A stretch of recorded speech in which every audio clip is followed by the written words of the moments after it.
Budget సమావేశాల్లో న్యాయ బ్రాహ్మణులకు ఆదరణ పథకాలతో పాటు 200 యూనిట్లు షెడ్యూల్ షాపులకు ఉచిత విద్యుత్తును కూడా ఇచ్చినందుకు రాష్ట్ర కూటమి ప్రభుత్వానికి మరియు మా దైవం శ్రీ నారా చంద్రబాబు నాయుడు గారికి రాష్ట్ర న్యాయ బ్రాహ్మణ సాధికారక సమితి సోషల్ మీడియా కోఆర్డినేటర్ మంగళ ప్రభాకర్ ధన్యవాదాలు తెలుపుతూ, అలాగే రాష్ట్ర న్యాయ బ్రాహ్మణ సోదరులు కూడా హర్షం వ్యక్తం చేస్తున్నారు.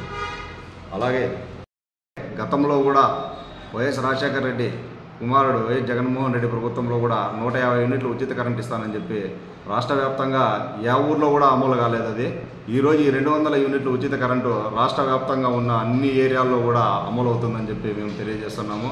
అలాగే గతంలో ఈయన తీసేసినటువంటి సంగీత కళాశాలలు కూడా నేడు పునఃప్రారంభించడం జరుగుతుంది.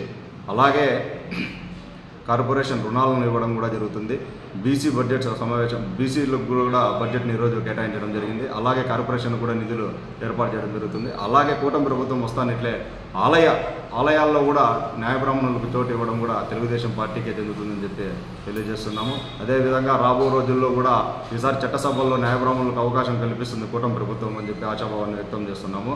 అలాగే మాటలు చెప్పి తప్పుకునే ప్రభుత్వం మాది కాదని చెప్పి ఇచ్చిన మాట నిలబెట్టుకునే ప్రభుత్వమే తెలుగుదేశం ప్రభుత్వం అని నారా చంద్రబాబు నాయుడు గారు, నారా లోకేష్ బాబు గారు అని చెప్పి తెలియజేస్తున్నాము.